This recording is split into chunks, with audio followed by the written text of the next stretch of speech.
What's up, guys, and welcome to Stay Tuned, the show that brings you education, motivation, and demonstration. And today we're going to be talking about the best devices to use when creating your YouTube videos. But before we get started, our motivator for today is Gary Vee, who says, "The mobile device is now the television, and the television is now the radio." So without further ado, guys, let's get into the video. About walkie-talkies. That's some flashlights. What if we catch the girl back there giving up some head right in the back behind? So the number one device that I use to create my videos is my Canon 70D. My Canon 70D has a flip out screen and it's actually touchscreen.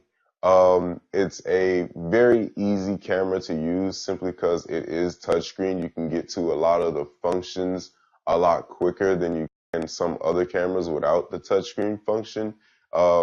Because of the simple fact that you can actually use the screen and touch on certain buttons and things and learn exactly what they are, versus you actually having to figure out what button goes to what and, flipping through the menu screen and having to learn everything. Now, of course, for some functions, you actually have to go through your menu screen and actually switch and change a few things around. But for the most part, the basic functions and things like that for a camera are right there on the LCD screen that you can just touch and change. It's a flip out screen. The LCD screen is a flip out screen, and basically you can rotate it and face it towards yourself. So if you guys are YouTubers, bloggers, or whatever it may be, you can actually record yourself and actually see yourself in an LCD screen, and you don't have to go out to a store and actually go and buy like a monitor or something like that just to attach it to your camera, just so you can actually see yourself as you're recording. Because some people kind of need that visual. They want to be able to look at the screen over here, and be able to see what they look like without having to record and then turn it around or take a photo and then check and see what it looks like. You can actually see, what you're getting in the frame and everything like that, and get yourself kind of prepared. You kind of look at the screen, move your chair to the side so it's in a nice angle, and then you can start your videos in confidence, knowing that you're always going to be in the right frame of your videos.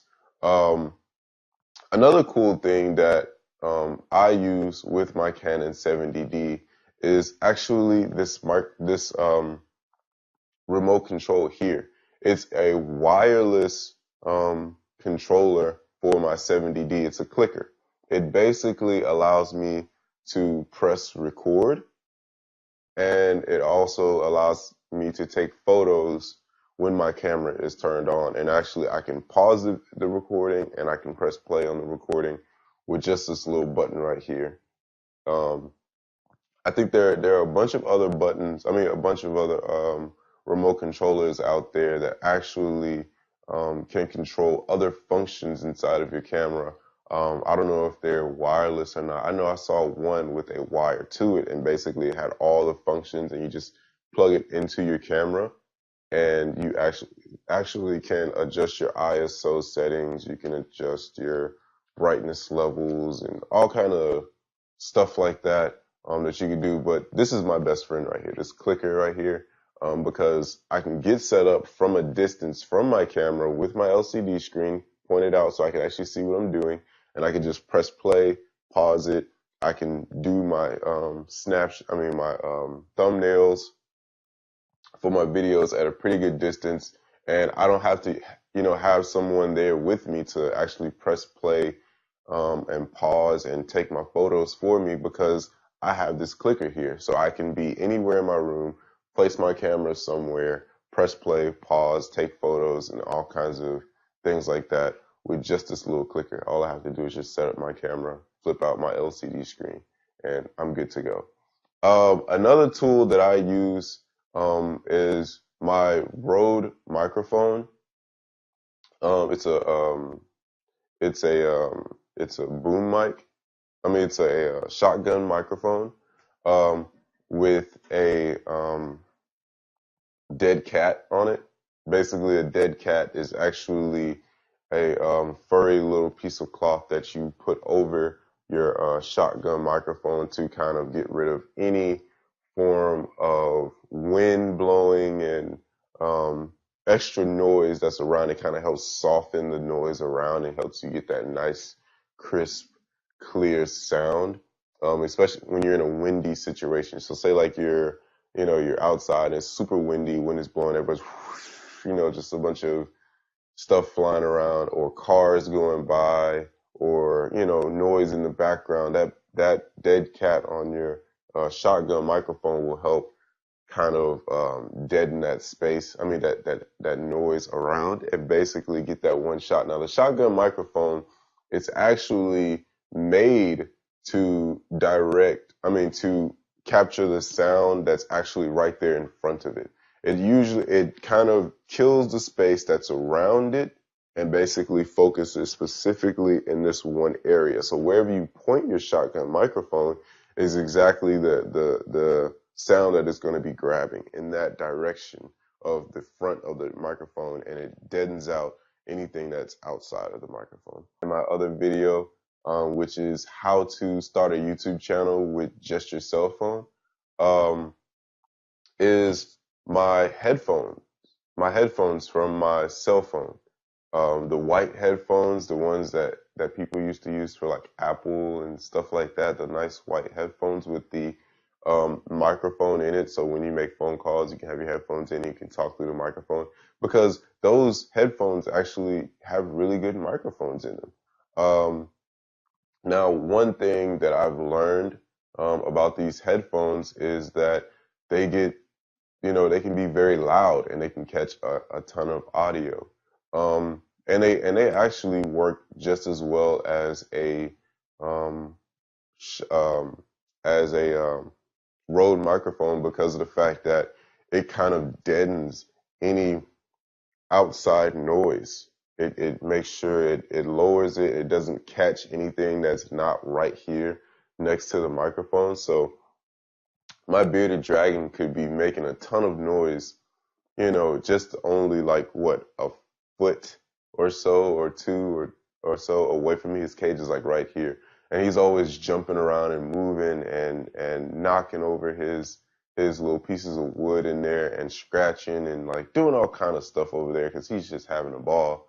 Um, and you could barely hear it. You might hear a little bit of a scuffle, every now and then as he's sliding across his piece of wood and different things like that. But you won't really hear much. Actually, there's people talking in the background, or I might have a video playing or something like that, or the television on, and you won't even hear it. Now I can hear it, and it's right there next to me, and it sounds very loud, and I wish it would stop, especially my bearded dragon, but I can't control him. So I make sure I use certain microphones that can kind of deaden that sound for me, and I can still get a great sound quality.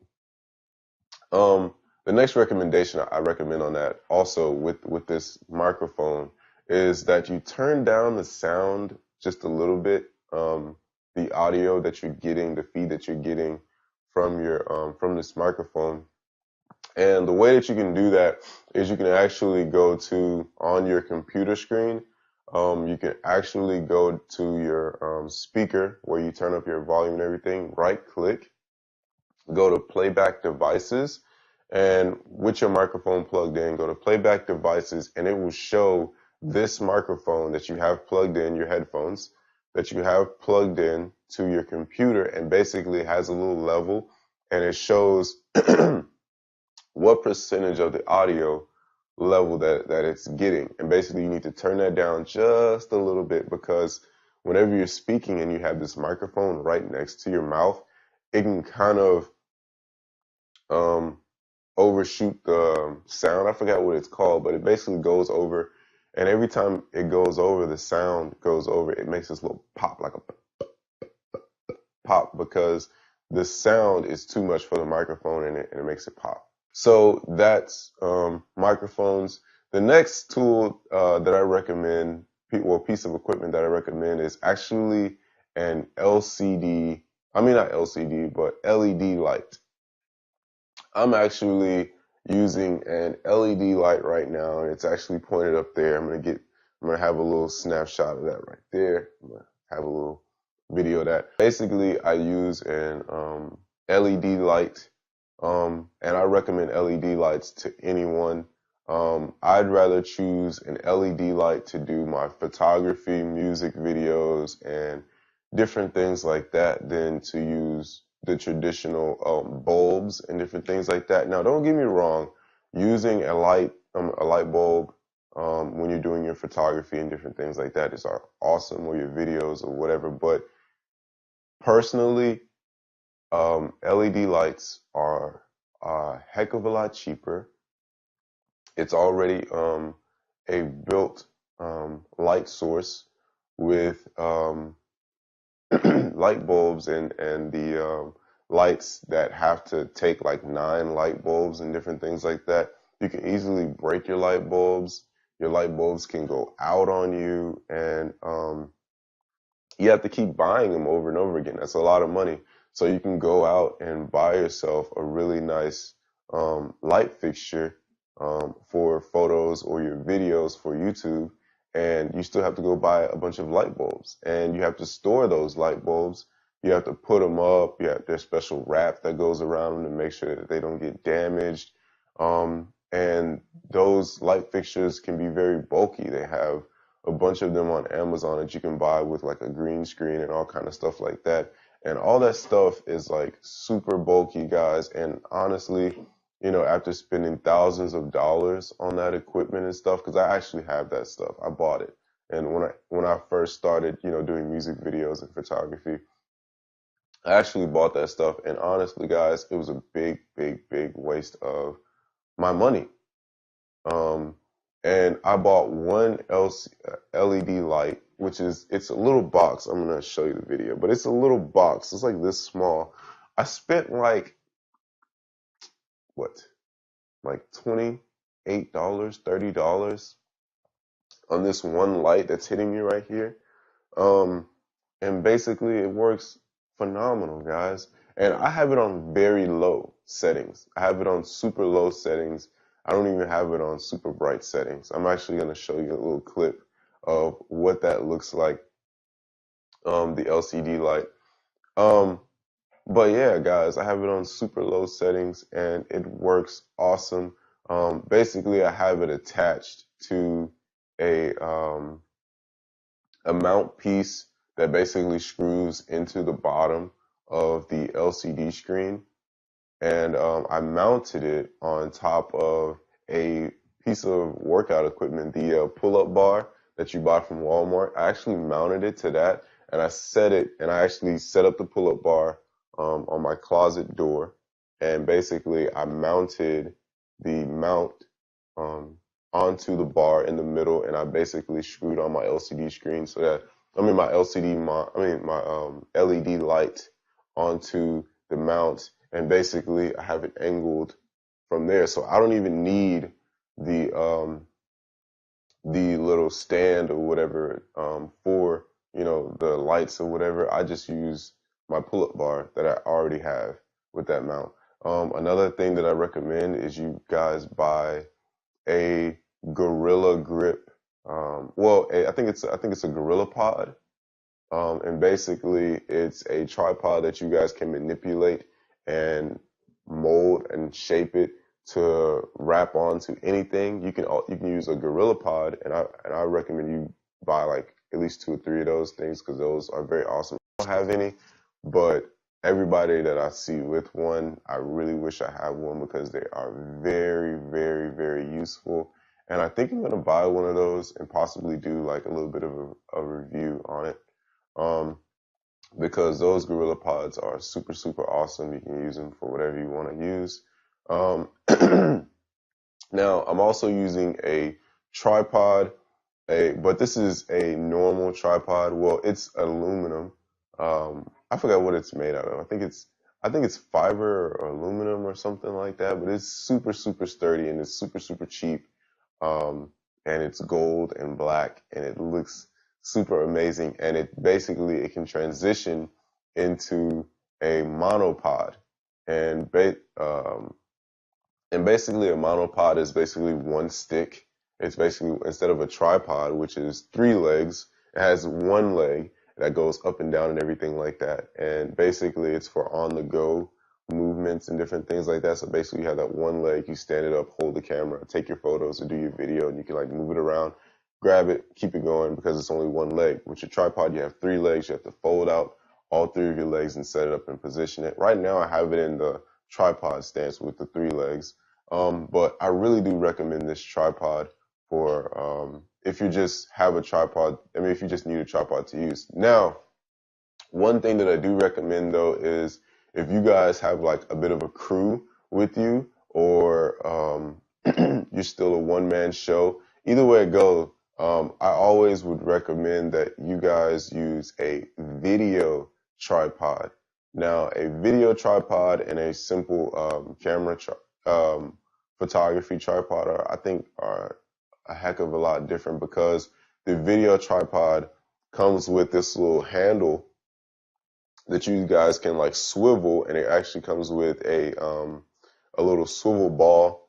I forgot the name of it, at the top of the tripod, and basically you can kind of make those nice smooth movements and set those angles and different things like that with that little handle on your tripod. And it comes with a bunch of different other functions that you can use, so you can kind of do steady pans and rotations and all kind of stuff like that with your tripod. So yeah, I always recommend you get a video tripod with the handle, so that you can actually rotate it and different things like that. Because actually, if you're close enough to your camera and you're not shooting like I am with a 50 millimeter, I'll get into that in a minute, but that with that handle, you can actually turn it toward you and have your camera mounted, facing you, and you can use that and kind of rotate it and move your camera around and swivel it and, make it move up and down, different things like that as your camera is pointing to you, so that you don't always have to go to your tripod and it's always in this one stance and you have to go and fumble with it and unscrew little screws and different things like that, get it to an angle and then tighten it back up again. You can just move your camera with that little stick that comes with your tripod. So the next thing that I recommend as far as equipment goes is a screen recorder. If you guys do videos like YouTube channels, not YouTube channels, but if you guys do things like tutorials on Photoshop, Adobe Illustrator, and different things like that, I recommend a screen recorder. I'll probably make a little video or leave in the description the screen recorder that I actually use, that you guys can go and download. I think some of them cost a little bit of money, but there are a ton of them out there that are super, super free. I think the one that I use is iCam or Cam Studio. I think it's called Cam Studio, if I'm not mistaken. I'll make sure I leave a link to it down in the description for you guys. But Cam Studio is super awesome to use. What's my next piece of equipment? Also guys, make sure whenever you get your Canon 70D, make sure that you guys actually get multiple batteries. Make sure that you get multiple batteries. All right, guys. I have at least 3 batteries for my Canon 70D. Now, a few other cameras, I haven't really tried it with my Canon 70D, but there are actually a few cameras out there that you guys can actually use, and as you're recording and as you have your camera on and everything like that, you can take the charger, plug up the charger, plug it into the outlet, and it will continuously charge your camera while you're using it, so you'll never run out of battery life, especially if you're doing super, super long videos like I do sometimes. And basically it'll keep you going. When I use my Canon 7, I mean, not my Canon 7, but when I use my Sony a6300, which is another awesome camera that gets you very good pictures and different things like that, I can just basically plug up my Android charger to the camera and plug it into the wall as I'm recording, and it will continuously charge the camera as, I'm recording and different things like that. So that's, a good thing to try out. I haven't tried it out yet, but I might make a video, do a little test run about the Canon 70D and go a little bit more in depth on exactly what this camera can do. Now, another thing that I recommend, guys, is actually a 50mm lens. Right now I'm using a 50mm lens, and it gets this really nice blurry background. As you can see, it gets this super nice blurry background. It blurs it out so you can barely see this little guy right here, this little line that I have. And I'm using my LCD screen to actually see what's going on. That's how I know exactly what's going on. That's why this LCD screen is super awesome. You guys are supposed to be big tough guys, huh? You don't need all these gadgets, huh? Next thing that I recommend, guys, is actually using your cell phone. If your cell phone has a really good camera to it, use your cell phone. Number one, first of all, when you're using your camera and you're recording, don't record like this. Don't record like this. Record like this, sideways, like that, like this. Because whenever you're doing your videos, you don't want to upload a video with those little black bars on the side of your clip because you were recording like this the whole time. And I also created a video on that, on some of the tools that you can use as far as lenses for your camera, steady cams for your camera that actually have this little clicker attached. I mean, not steady cams, but selfie sticks with this little clicker attached to it that you can Bluetooth to your phone to actually pause and play your videos and take photos and different things like that with your phone. Again, the Canon 70D. There's also another app that you guys can use with your Canon 70D, and I think also with the Sony a6300. Is actually, there's an app that you can go to the App Store and you can download. I think it's the Canon app, Canon 70D app, and basically you download that to your phone, and it's actually another. It pulls up what your camera is seeing via Wi-Fi, right? Bluetooth and Wi-Fi. I think you can Bluetooth your phone to your Canon, or I think it's no, it's Wi-Fi. You can Wi-Fi your phone to your Canon, and your Canon 70D actually has Wi-Fi. So you basically just turn on the Wi-Fi for your camera. You don't have to have internet to have Wi-Fi coming from your camera. You can be in the desert and turn on the Wi-Fi on your Canon 70D and attach it to your cell phone, so you don't have to use Bluetooth, so that way you can still use your Bluetooth and use the Wi-Fi. Basically connect to the Wi-Fi on your phone from your Canon 70D, open up the app, and basically it will allow you to press play, take photos, just like this clicker does, but you can also actually see on your phone exactly what your camera is seeing. You'll get that feed from your phone. So like, let's say you're doing a video or you're doing a movie or whatever it is, and you guys are on set. And you just can't see that little LCD screen because there's a ton of people around you, or you have to be a certain distance away or whatever. Like, let's say you're doing an explosion video with like big fireworks and explosions. You can get to a pretty safe distance and actually look at your cell phone and watch exactly what's going on. You can press pause, play, take a photo. You can also change like some of the settings in your camera. You can actually go through your camera's archive and basically see some of the videos that you've already done that are saved inside of the SD card in your camera. You can look at the photos that are saved, and you can actually save them onto your phone. The videos and the photos that you have inside of your camera via Wi-Fi, you can save them to your phone from that app. Before we go, I highly, highly, highly, highly recommend that you get a wide angle lens, anywhere from 17, 16 and below is I think 17, 17 and below is considered wide angle lenses. And basically what wide angle lenses do is you don't have to have as much space to get this super wide area. And you want to get a good bit of area in your video. You want to get a nice bit of background. So guys, that's about everything that I have for you on the best equipment to use for YouTube. And that's it, guys. So yeah, just stay tuned.